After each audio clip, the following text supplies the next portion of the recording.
दोपहर को air India की फ्लाइट संख्या AI 171 दुर्घटनाग्रस्त हुई और कई पैसेंजर इसके अंदर हताहत होने की संभावनाएं हैं। इस घटना से पूरा देश क्षुब्ध है और पूरा देश एक साथ पूर्ण संवेदनाओं के साथ ये जो दुर्भाग्यपूर्ण हादसे में पैसेंजर हताहत हुए हैं, इनके परिजनों के साथ खड़ा है। सबसे पहले मैं भारत सरकार, गुजरात सरकार, भारत सरकार के प्रधानमंत्री जी और गुजरात सरकार की ओर से भी जो लोग हताहत हुए हैं, इनके परिजनों के प्रति गहरी संवेदना व्यक्त करता हूं। 10 ही मिनटों में हादसे के भारत सरकार के पास सूचना पहुंची। तुरंत ही मैंने मुख्यमंत्री जी, यहां के गृह मंत्री, होम डिपार्टमेंट के control room, civil aviation department, civil aviation मंत्री, सभी से संपर्क किया। प्रधानमंत्री जी का भी तुरंत ही फोन आ गया और भारत सरकार और गुजरात सरकार के सभी डिपार्टमेंट एक साथ होकर राहत और बचाव कार्य में लगे। इस विमान में कुल मिलाकर 230 यात्री देश के और विदेश के और 12 क्रू मेंबर सवार थे। इसमें से एक यात्री का बचने का अच्छा समाचार मिला है, मैं उनको मिलकर आया हूं। मृत्यु का आंकड़ा तो DNA परीक्षण और यात्रियों की पहचान के बाद ही अथॉरिटी अधिकृत रूप से घोषित करेगी, मगर जो यात्री बचा है उसको मैं मिलकर आया हूं। घटना के तुरंत बाद गुजरात सरकार ने बहुत त्वरा से डिजास्टर मैनेजमेंट की सारी इकाइयों को अलर्ट करते हुए, चाहे हेल्थ डिपार्टमेंट हो, चाहे फायर ब्रिगेड हो, चाहे पुलिस विभाग हो, भारत सरकार की भी CAPF को संपर्क कर सभी ने एक साथ मिलकर राहत और बचाव का कार्य चालू किया।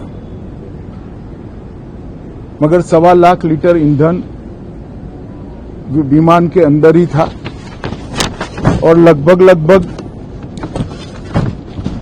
गर्मी, तापमान इतना ऊंचा हो गया कि किसी को बचाने की मौका ही नहीं मिला।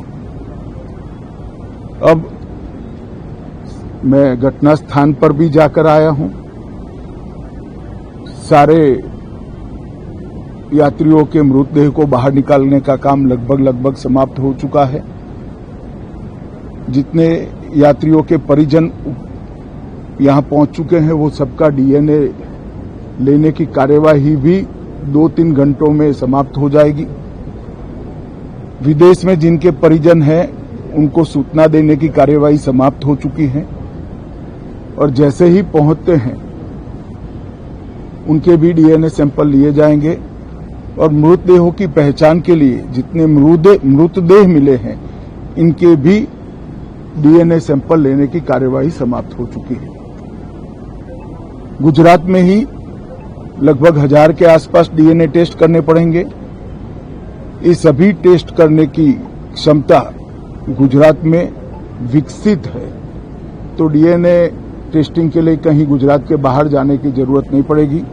गुजरात की एफएसएल और नेशनल फॉरेंसिक साइंस यूनिवर्सिटी दोनों मिलकर कम से कम समय में डीएनए का परीक्षण पूरा करने के बाद परिवारजनों को अपना परिजन का मृतदेह सौंपने का काम करेंगे।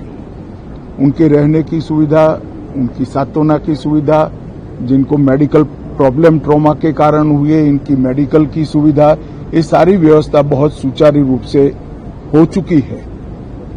अभी रिव्यू मीटिंग में सारी व्यवस्थाओं को हम सब मंत्रियों ने साथ में मिलकर देखा है। एविएशन डिपार्टमेंट ने अपनी जांच शुरू कर दी है और जांच तेजी से आगे बढ़े इसके लिए भी एविएशन मंत्री जी ने सूचनाएं दी है। मैं फिर से एक बार राहत काम में जिन जिन एजेंसियों ने त्वरा के साथ बचाव और राहत का काम किया वो सभी का धन्यवाद करना चाहता हूं और फिर से एक बार जिन्होंने अपने परिजनों को गंवाया है, हताहत हुए हैं, वो सभी को मनपूर्वक संवेदनाएं व्यक्त करता हूं। मैं एक बात जरूर कहना चाहता हूं कि ये एक्सीडेंट है, एक्सीडेंट को कोई रोक नहीं सकता, परंतु 365 दिन 24 घंटा इस तरह की घटना के लिए प्रशासन का जो अलर्टनेस है उसकी कसौटी उसी वक्त होती है जब ऐसी घटनाएं होती है।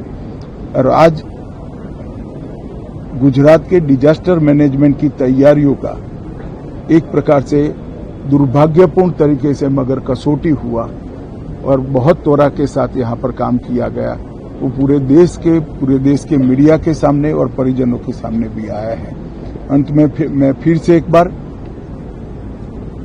सम्माननीय प्रधानमंत्री नरेंद्र मोदी जी की ओर से, भारत सरकार और गुजरात सरकार की ओर से सभी हताहत लोगों के परिजनों के प्रति गहरी संवेदना व्यक्त करता हूं। धन्यवाद।